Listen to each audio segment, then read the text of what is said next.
Hello and welcome to another episode of the Construction Corner podcast. I'm Dylan. I'm your host, joined by my blue collar badass. And guys, today we are wrapping up our meetings topic of June.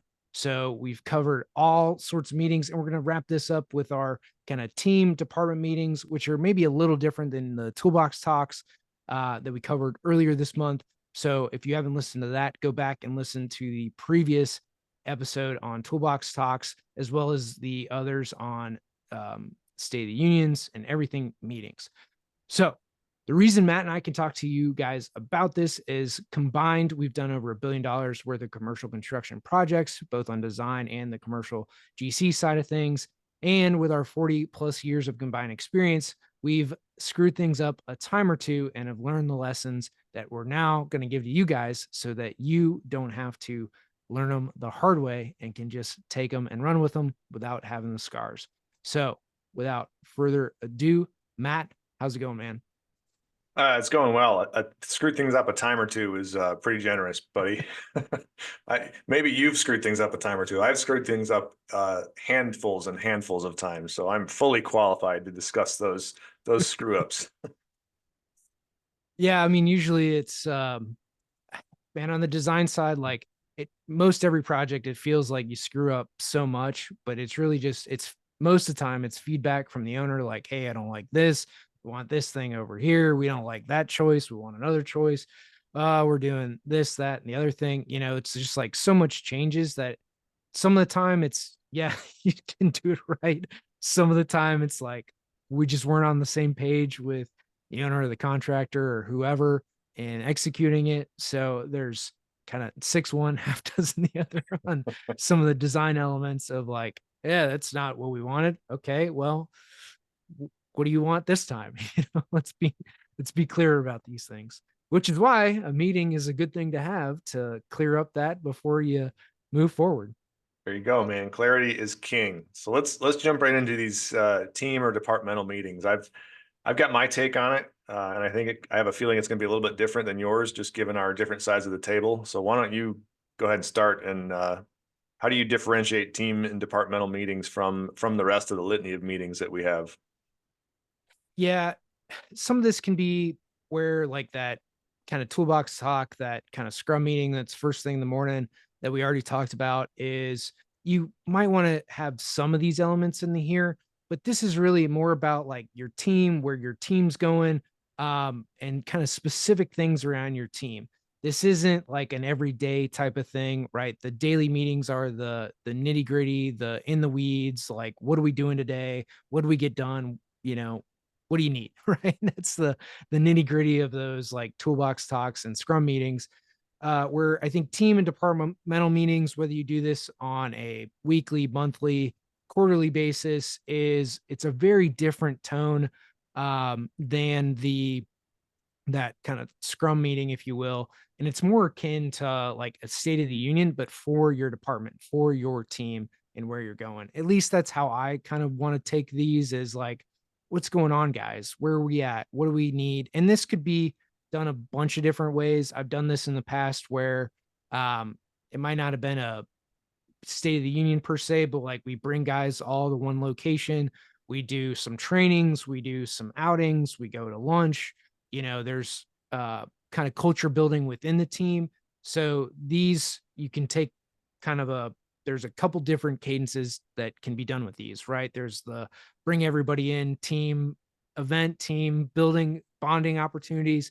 There's like the State of the Union and where we're going, what we're doing, and just kind of casting that vision. And then there's, that other one, which is more social in nature. And then the State of the Union's more kind of business like in nature, if you will, than just like, hey, let's go have some food and drinks and, have a good time.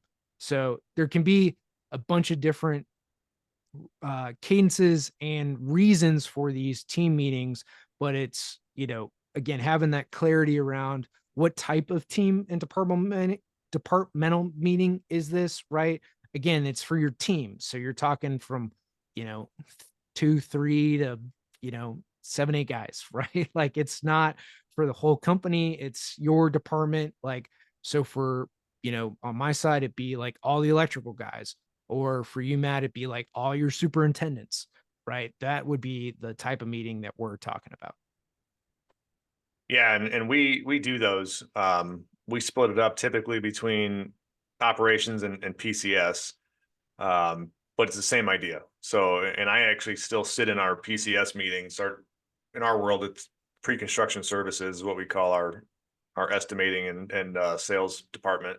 But there's anywhere from, depending on who's around, 2 to 5 people in those meetings. And with us, though, it's more, and this is where I was talking last week about needing to cast the vision more often, because we, specifically myself, I fail a lot at doing that in these type of meetings, these levels. These turn into very procedural meetings for us. We have them weekly, and we have a set agenda typically, and we follow it as rigidly as possible, right? And it's really what's happened in the last week, what has to get done in the next week. And you touch on what you did well, what didn't work, but it's really more also of a kind of a gut check, litmus test and update overall on where we're at with every different effort that we're currently touching. Yeah, and I think, and the reason that we included this and kind of even added it here at the end is I think this type of meeting where it's not just that cadence meeting, right? Not that update meeting, but having that kind of mini state of the union, if you will, for your team often gets missed, right? It's the thing that gets left out most of the time because you're like, well, I see Steve every day. Why do I need to talk to him about like what we're doing? He knows about it. We talk about what we're doing all the time. And it's really never gets conveyed back down to, you know, um, and I'm going to relate this to a bigger company where you've got the CEO of the company, right? They cast their vision in the State of the Union and what's going on. And maybe in a bigger company, like some of the places that I've worked, you've got 100, 200 people where the CEO gives their remarks, the or COO gives their remarks. Maybe the CFO has their piece in there for finances, whatever. And this would be like, okay, I took all that from the C-suite, me being a department head, and maybe I've been in some other executive meetings and, department head type stuff where all the C-suite, all department heads are together. And now for my team, I can say, hey guys, this is what, Ed meant when he talked about this at the State of the Union meeting, right? These are the things that for you guys, here's what it matters, right? That here's why it's relevant to you and this team. Here's the things that went well that he talked about that we can improve. Here's the things that didn't go so well that we can work on, right? Here's what's required from us to get there, right? So I think there's, because you want to separate the cadence meetings of like shit we got to do in this meeting, right? Because it's a very different tone, it's a very different thing. I would prefer this be like a monthly or quarterly cadence to this type of meeting with your team because it is so different from the State of the Union, right? And it could be something that you follow the week after the company State of the Union, so you get time to disseminate that stuff back down to your team, versus like either preempting that meeting or you have it maybe right after. Like give everybody some time to digest it, talk about what occurred at that meeting. You as a department manager can get some insight from the C-suite from what they said in the meeting, and you get your questions clarified before you then disseminate it to your team. So that's kind of why I wanted to include this one separately from like the toolbox talks and those coordination meetings. Is this is that kind of bigger picture, but for the team. That makes a lot of sense. And I think especially as your team is growing, or if you're in a larger company to begin with, it really tends to make more sense, because stuff gets lost, right? Stuff gets lost from the big full company meeting, and it doesn't often or always trickle down to everyone that really needs to grasp and understand it. In my world, we're still small enough, that frankly, if 11 people in a room can't all grasp it, then we're all doing something wrong. So I guess our our version of this meeting is a little bit different now, but I can see as we continue to grow and scale, this meeting becomes a much different look and feel than what it is today. Yeah, and even today for those smaller teams is you have that state of the union, right? Here's where everybody's going. And maybe you do break it out. Hey, here's PCS guys, here's what it means to you. Hey, ops, field guys, here's what it means to you. But you at some point you probably don't have that in the state of the union, right? It's not, you're not breaking it down in that granular detail. You Right. leave that to your individual kind of department heads, and at some points there'll be some VPs, in those slots to run those sides of it, right? Or some, senior executive level person to run that as your team gets big enough to justify those things. And that's really what it comes down to is you want ultimately somebody who's not the CEO, somebody who does work with those guys on a daily basis to be like, hey guys, here's what this means, right? Here's the things that were talked about in that meeting that, we're all doing really well. Like, hey, we're really executing contracts really well. Our clients love us. We're following up really well. But man, we're not meeting schedules quite the way we should. How can we help improve that? Right? Clients love that we're communicating with them, but we're just not hitting schedules. So what needs to change to meet that? We're close, but it's only in horseshoes and hand grenades. So what are we doing to really meet these deadlines here? Do you ever use a scorecard for these meetings? Excuse me. We um we pulled another one from Traction, and we use a scorecard pretty frequently, and it helps to kind of guidepost all those discussions, I think. That's something that I have not done, is the scorecard piece of it. This is, and this meeting in particular is almost, in talking about it, is something that I wish happened more frequently. Because really, so when I was leading departments, the state of the unions were never visionary. So I had never anything to relate to my guys in doing this, right? Like, so this meeting is one of the ones that I've included that like is a wish list thing that I wish had always happened in me, right? My leaders weren't ever investing in me or where we're going. Or what would happen is, so like at my last firm, we were a satellite office. And so we had 15 people in that office. So we'd have the company State of the Union, they talk about all this stuff. And then like the office manager who was effectively my boss, would end up like shitting on things that happened in the State of the Union. It's like, well, that's not good for culture and doing these things. Like, so really this comes down to like making your whole executive team and all your leaders and managers on the same page, right? So from that State of the Union, and whether you do it before or after with your department managers, like to get everybody on that same page is super important. And it just, that cadence meeting of all management just doesn't happen the way that it should, right? Usually that management meeting is like, fires and problems and shit we got to do. It's never like, where are we going? What do we need to fix? What are we doing well? Right. There's no compliment and like problem solution. It's just like, fuck, we got to get this thing out this week. Right. Who's working on this? Can't we do that? Like, it's never a vision meeting. And that's why I wanted to bring this one to light is I just don't think it gets enough credence that it deserves. And that makes sense. I don't have a lot to add to it because I just size wise we're not there. I've worked in larger firms before, and frankly they failed even worse. The firm I was at previously, the company wide State of the Union meeting was garbage.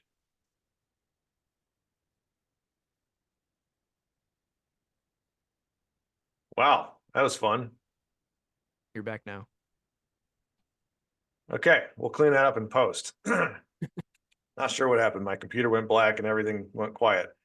I don't know what you heard or not, but I was just saying, I don't have a ton to add on this one because we're small enough that it doesn't make a lot of sense for us to do these meetings in the way you're suggesting. Um, but I've been at firms before that were larger and they did a worse job, frankly. The State of the Union meetings happened maybe once a year at best, and then there was never any follow-up ever. So I can see the need when you've got, multiple layers upon layers of employee division where this becomes really important. Yeah, and it's kind of why it's here at the end of the month, right? This is a meeting that gets forgotten. It's one that, if you do have multiple layers, is going to be necessary. And then for those of you who maybe your State of the Union is just complete shit, it's an opportunity for you as a department manager, leader, to really kind of reinforce and reinvigorate the troops at your kind of department level, right? Versus like letting it fester. And it's also to not just, again, like the office manager at my last firm would just bitch about the things that got talked about at the company meeting. It's like, dude, this doesn't help. Like, we got to work with those people too, and they got to help us out on projects. We help them out. Like, this is not good for morale when you're just bitching about the head office. Come on, man. You know? Yeah, I think in general, we have to get away from just bitch fest meetings, period. And they never solve anything. And it's very quick and apparent when a meeting starts going down that road. And it's like, all right, nothing good's going to happen now. Let's just pump the brakes, get back to a productive meeting where we can actually change something. We can actually make, an actionable step forward. Yeah. One of the things that I've learned here lately, and this comes from Alex Hermosi, is like, if you don't actually learn something, if your behavior or learning by definition is a change in behavior. So if no behavior changes, you didn't actually learn anything, right? So your behavior has to change for you to actually learn something, right? If you keep touching the hot stove, you didn't clearly learn to not touch a hot stove, right? You kept doing the same actions. So for you to learn, you actually have to change how you do things. And whether just implementing a structure in the meetings, like for a lot of folks, that is a big change to have a structure around your meetings. For you to talk about vision and where you're going, even if it's a kind of little paragraph, if you will, in your notes at the end of a meeting, that's a big change, right? That's a big deal. And it might seem small, but compounded over time and in every meeting that you have, that is a huge thing, guys. So don't take any of these changes lightly, because you're going to run a lot of meetings in your life. You're going to have a lot of structured events in your life. And so for you to come into it prepared, first and foremost, for you to have a structure to it, and then basically run through that structure of your outline with everybody, it makes meetings run so much better, and people can take actionable uh, items and takeaways from it. They can go and do things from that meeting, right? Or they can change behavior. Like, hey, this wasn't going so well. Shit, we need to change it. And let's do something about it. Yeah, guys. I mean, what Dylan just said kind of nails it. We've taken the last month's worth of shows and devoted them to talking about the meetings we all have, right? In the construction world, we are full of meetings, but what we don't want to have is just meetings for the sake of having meetings. So we've been trying to show you guys, here's some key pointers for each of the four main types of meetings we all have. Let's keep them efficient, keep them productive, ways to keep your team on task, ways to keep your team informed. The more we can all kind of gel and start focusing on better, more productive meetings, the less of the shit meetings we all have to sit through.